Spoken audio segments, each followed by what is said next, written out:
川普去大陆哦，就是还是去嘛，主场还是在中国大陆嘛。哦，中国人一句话啊，有朋自远方来，不亦乐乎？哦，伸手不打笑脸人呐。那川普口口声声习近平最好的朋友啊，又是最伟大的领袖啊，那怎么打他呢？所以呢，川普一去就说，我这次去就要谈3件事：开放、开放、开放。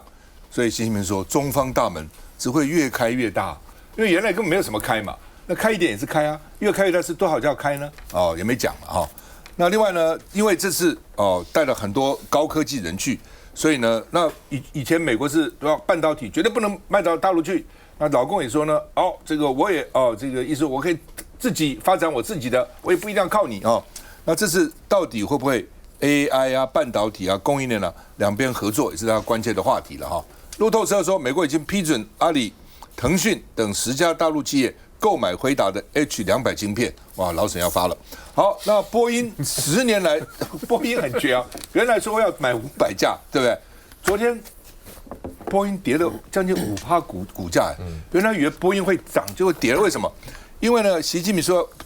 可以买200架，200架其实也不错，也很贵啦，而且20世纪以来，中国几乎没有买过波音的飞机啊。那先买200架，以后可以慢慢再买嘛。但是呢，这显然比预期的少，失望了。就我预期考90分，我只考了85分，就跌了嘛。我预期考80分，结果考了85分就涨了，就这个意思哈。所以预期不要太高了哈。大跌5%这个波音波音的老板自己也去了，机的老板也去了。为什么？波音用的是机的引擎发动机那另外呢说，中国会续签美国牛肉工厂的进口许可证，让美国牛肉继续卖到中国去然后呢，这个学者是说，中美搭了一个舞台，各说各话本来就各国有各国的利益嘛。我们看一下。美国科技巨头齐聚北京人民大会堂，一起参加川习会的国宴。辉达执行长黄仁勋依旧是媒体焦点，只见他站在桌边和一名女宾客畅聊，突然越讲越激动。不知道听见什么消息，黄仁勋瞪大双眼，露出不可置信的脸。他的一举一动尽在外媒的镜头中。Why the last time to jump on the plane? Oh, because President Trump asked me to come to China with him. I've heard the arguments on the other side, and it's just he wants to get in these markets, and so Jensen Huang is going to do whatever he can to be very close to Trump. 在阿拉斯加才压线上机的黄仁勋，获得美国商务部批准，可向10家大陆企业分别出售7.5万颗 H200晶片。This is an incredible opportunity for us to rely on the relationships to build a much better partnership. 尽管辉达得缴纳25%的收入给美国，但还是激励辉达股价再冲上历史收盘新高。15号收涨4.4个百分点，收在235.75美元，创下今年第6次历史新高。I think this is one of the most incredible economies in the world. Incredible innovation. 只是北京内部要求加强审查的压力正在升高，甚至鼓励企业采购大陆国产晶片。NVIDIA wants to sell these chips into China, and they used to have a pretty big market share. Now it's very low, and they want to get back in there. 美国贸易代表格里尔说，晶片采购决定权交给北京，如果中方愿意买单，将为辉达带来数十亿美元大单。秘书长。我觉得大概是这样，大家很热烈讨论好，基本上我觉得也许这对台湾是一个相形之下比较好的结果。也就是说，习近平当然站在他立场，他说了重话。那可是我们看到川普几乎是在这一刻为止是沉默以对。那不管他是没有听到还是听到装没听到，我觉得也许这一刻对台湾政府来讲，也许是一个相形之下比较能够接受的结果。要不然，其实我觉得在国内，其实在这一场峰会开始之前，我觉得我们就像焦虑的旁观者，因为我们不晓得去会这个会对台湾的影响，所以在这样的尖锐的言论之下，我觉得川普的选择其实回头一看，他其实在意几件事情，就是卖东西、贸易跟投资协议而已嘛，其他的我觉得不是那么样的重要，所以相形之下，在这个程度上，当然还要看后续。这个回国之后，那另外刚刚大家会谈那个卢比尔谈说，那中国会比较希望台湾自己用公投的方式决定要不要统一，这个让我想起习近平很长时间的从2019年的时候一直在谈"九九围攻"这4个字，"九九围攻"，也就是说他当然他的讲法我们不一定能接受，可某些程度上，我觉得中华共产党除了军事上的威胁之外，有一件事情大概台湾政府必须要很清楚，就是说他们一直在强调的心灵契合，一直在强调民心这件事情。那或许你看起来有时候一直飞机一直到怎么会有民心？但不过我觉得共产党其实变细致了，他在很多的事情上其实是也不跟你公杯啊。你看这次这样讲，那川普也是就这样过了，所以我觉得反而，或者是像刚刚沈医师强调，这个民进党有好几种毒，或许有一个鹰派的毒说，安奈没生气，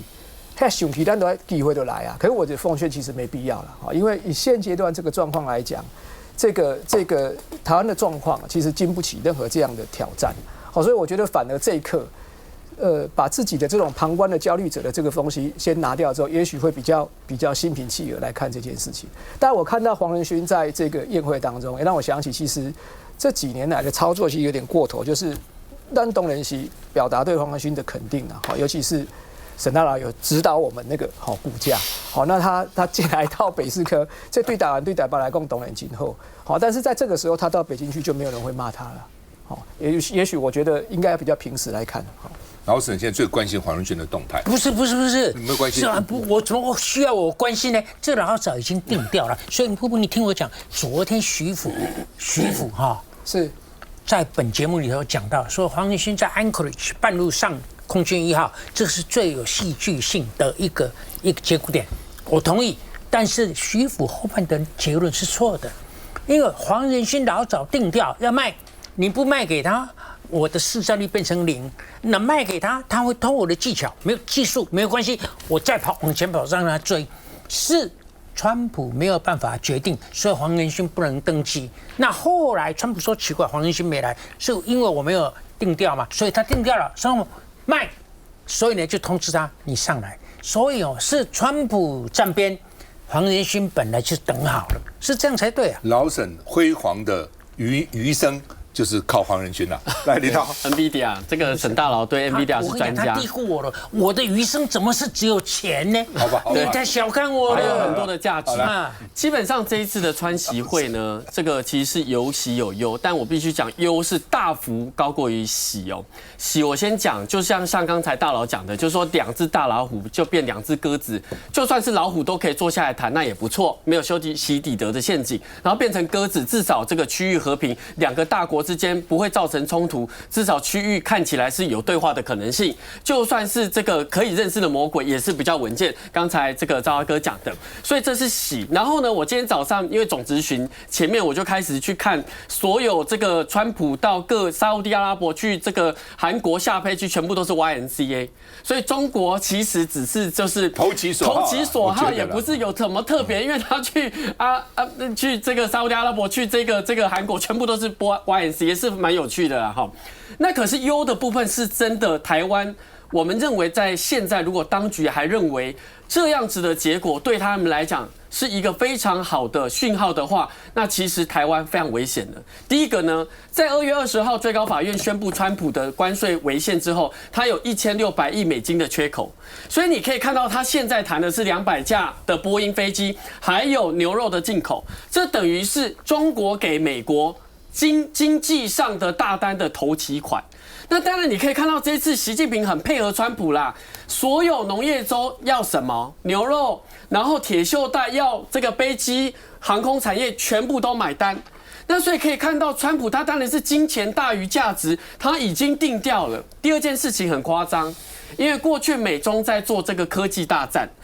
川普一直不愿意把 AI 算力有任何一个，包括刚才提到的 NVIDIA 的这晶片卖给中国大陆，可这次全部卖，全部让，代表什么？代表过去意识形态的防线 AI 算力，川普都可以说 OK， 全部给你。那对台湾不是一个警讯吗？台湾在这个状况之下，非常有可能商品化。那过去我们看到这几天，包括江启臣副院长也好，很多人讲。有没有共管跟被谈判的可能性？我们讲的共管不是说2个人就直接可以管台湾，而是说未来华府在针对赖清德政府的台北的政局的掌控度，而中国大陆是提供给美国它该有的希望的经济的大单，这样的共管的结构会压缩赖政府抗中保台的决心跟整个的信心。所以如果今天呢，台湾变成一个商品化，然后呢，你可以看到国务院对于台湾议题，你以为是突然幕僚这个作业疏失，然后这个完全不只字不提吗？当然不是，国务院文件上的空白就要填上中国大陆经济大单的数字嘛，这其实很明显。所以我的结论是这样子哦。现在如果这样，美国跟中国它有这样的定调，如果未来在这个中国大陆又在9月24号访美的话，那台湾真的要小心，共管跟被商品化的过程中，赖政府真的不要再操作抗中保台牌，因为这张牌再被这个美国所这个惩罚的话，那基本上受伤的真的是台湾全民。我插一句，我本来以为林涛是朱立伦的部下。我刚才听到他的一番话，我认为他是吴峥的部下。这样子，我可以讲哦，国民党也以你刚才的发言为准啊，没有核心思想，没有中心价值。哦，非常有中心思想。我跟你讲，而且我们为台湾的利益为保障。你们真的需要找几个年轻人开一个讲堂，我免费去给你讲课。我跟你讲，基本上每次我的评论，大佬都会先想说你没有核心思想，但其实真正的核心思想是以台湾为主，对人民有利。老师，你会不会唱 YMCA？ 不会。我告诉你，只要唱这个歌都要表演的 YMCA。哎，是要这样，真的 Y 不是这样吗 ？M 不是这样吗？是啊，C 不是这样吗 ？A 不是这样吗？那个没有用，我只喜欢这样。继续下这样回来。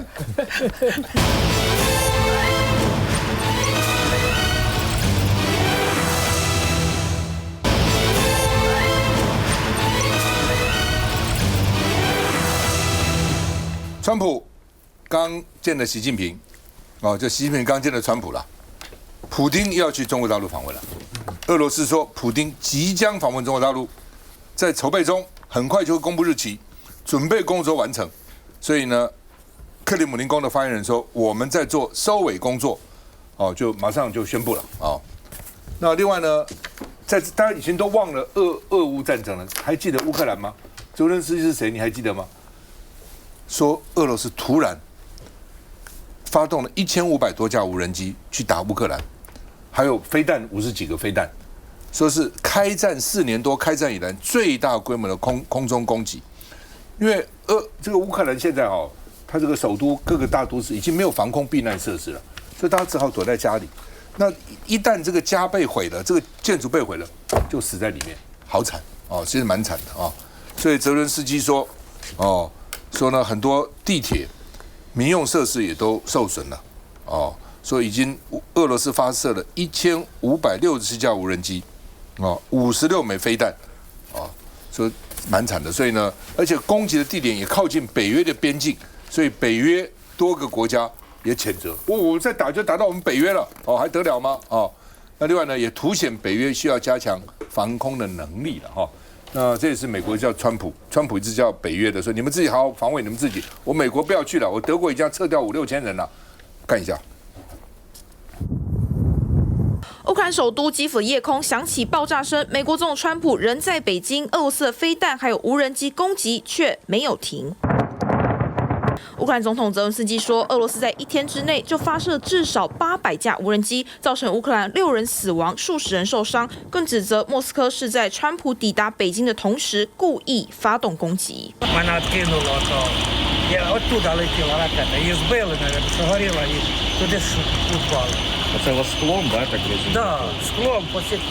泽文斯基还说，这波大规模空袭范围从基辅到西部城市利维夫，还有南部的奥德萨，所有人口稠密的都市都成为俄军攻击的目标。与此同时，14个北约盟国领袖正在罗马尼亚参加布加勒斯特9国峰会。联合声明中也提到，俄罗斯无人机持续侵犯北约东翼国家领空，凸显各盟国需要整合防空系统来应对俄罗斯的威胁。We are in a constant contact with our American partners. We are thankful, and we expect the issue of ending Russia's war against Ukraine to be raised now as well. While the President of the United States is in China. 除了希望川习会也能讨论乌俄停火议题，泽文斯基还呼吁欧洲各国能在6月前启动900亿欧元的援助计划。乌克兰也会把第一笔资金拿来发展无人机还有军工技术，强化防空战力。当时俄乌刚打乌克兰的时候，全世界几乎民主国家都在支持乌克兰。那是泽连斯基到每个国家去在国会演讲，有没有？演讲完就要钱然后不给钱呢，或者给的少他还骂人那现在好像大家慢慢也忘了他了来，这个吴峥你怎么看？我还是要回应一下刚刚林涛讲的，就是说，其实美国这次跟川普跟习近平见面完，并没有完全解除所谓的科技封锁这个事情，因为其实包括你说辉达 H200是不是要卖到中国，但其实在今年年初几个月前的时候，美国商务部长卢特尼克其实当时就已经宣布这个事情了，那是中国方面觉得说可能你美国还要加25%的这个所谓过境税他不喜欢或者是觉得有些事还跟美国谈妥，所以中方这次不买。那这看起来这次是把成绩拉高跟川普跟习近平会面再去讲了一次这个事情，所以这次我们接着还是要看说中国会不会让所谓美国点名的10家企业去买辉达的产品。不过事实上这个也是黄仁勋一直在推动的方向因为这一次所谓的 H200其实辉达的 Hopper 世代是算是上个世代现在目前市面上主流伺服器是 Blackwell 世代，那今年下半年开始生产 Vera Rubin 世代，所以基本上也不是说美国对中国就已经毫不设防了，等于是说在讨论可不可以出售一些相对比较成熟比较已经是旧的型号。那我们看到其实在最先进的设备上面现在还是封锁了，包含美国的这个众议院现在还在推动 Match 法案，是主张要把所谓的设备面就是这些曝光机做一个更严格的管控，所以我觉得这个趋势还是在持续进行中。那我觉得其实有一个想法了，就是说应该说感触，就是因为其实去年也有川习会，大家记得吗？去年川普跟习近平在韩国碰面，对，那我觉得台湾，我们每次看到这种情况，其实大家都很紧张。例如说，去年其实川习会没有谈到台湾，当时大家也会觉得，也会有人说糟了，台湾会不会被边缘化？那你看这次好像川习会有谈到台湾，但是一个相对平顺状况有人觉得说糟了，会不会我们失去我们的战略谈判优势？我觉得其实这个都是有点过度担心了因为其实你看。大家都知道这个世纪的主题就是 AI 争霸嘛。那这个美国的哈德逊研究所就是徐仁在当研究员那个，其实这几天也投出《华尔街日报》嘛，说美国要在 AI 世代要掌握优势，不可能没有台湾，因为你的所有东西、所有硬体通通在台湾制造，所以我觉得我们是有这个底气的。其实现在我们就是稳健的继续现在国家方向向前行。好吧，既然大家对乌克兰没兴趣本来我那乌克兰他不回答，我告诉你他们今天谈的结果了因为有朋友传来的美方永久取消对中国10%的芬太尼关税，24%惩罚性关税延长18个月暂停征收。那中方取消对美农产品10到15%的加征关税，只保留小范围商品加10%关税，其他都恢复正常关税。以后摩擦他们会设立一个中美一个经贸委员会，有任何摩擦在那边讨论，而且不再临时加关税，也不再用临时301调查。美方暂停对造船、物流、海事301调查18个月，中方同步取消船舶反制关税，都是经贸的。美方暂停50%穿透性晶片出口管制规则18个月，终端的晶片设备开放为正常的贸易。中方暂停稀土关键矿产对等出口管制18个月，正常供应全世界。双方约定不随意扩大实体清单，不随意拉开企业建立这个申诉管道然后呢，这个被制裁的中美企业逐步解除限制。那另外呢，互相恢复5年多次商务签证、旅游签证，取消之前的额外的审查，恢复中美直飞航班的增加。6月开始，每周航班数量翻倍，重启留学生学术交流的绿色通道。理工科学生留学限制放宽然后呢，这个反正基本上呢，就是他们逐步会把他们的放宽逐步公布，这个当然是他们，所以他们最重视还是个经贸的问题了来，秘书长，我想刚赵大哥讲这个，应验了我上一段大家在讨论的其实我还是认为台湾应该静下心来思考你看这样建完之后，刚刚赵大哥念了这么一长串那这个过程里面，在台湾如果还有人试图想这个不想要用比较和平，或用这个像沈大佬讲的这种全世界的鸽派站起来的方式，试图想要这个过程里面，况且当这个美国人多讲几句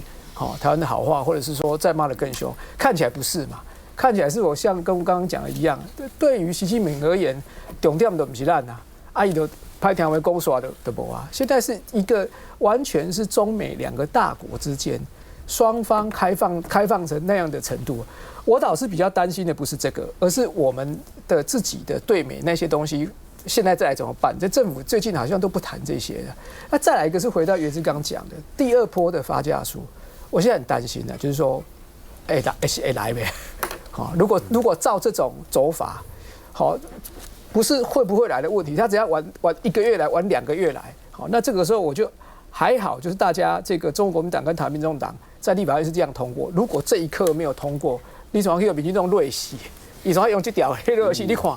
人家后啊，你就是你就是不通过啊，人家就不要来。所以我反而现在是比较担心，不是见不得人家好了，好啊。当然你说他会不会随时翻脸不知道。那最好这一刻，刚赵大哥讲的那一长串，他几乎把这几年来所有的壁垒几乎都降到最低了。那我还问我们的发家数什么时候来？前几天林涛有发现，其实这个我们的执政党很容易用不具名的这个美方人士说啊，你的军购告败啊，你讲缩水。可是偏偏就有不分党派的美国的参议员，就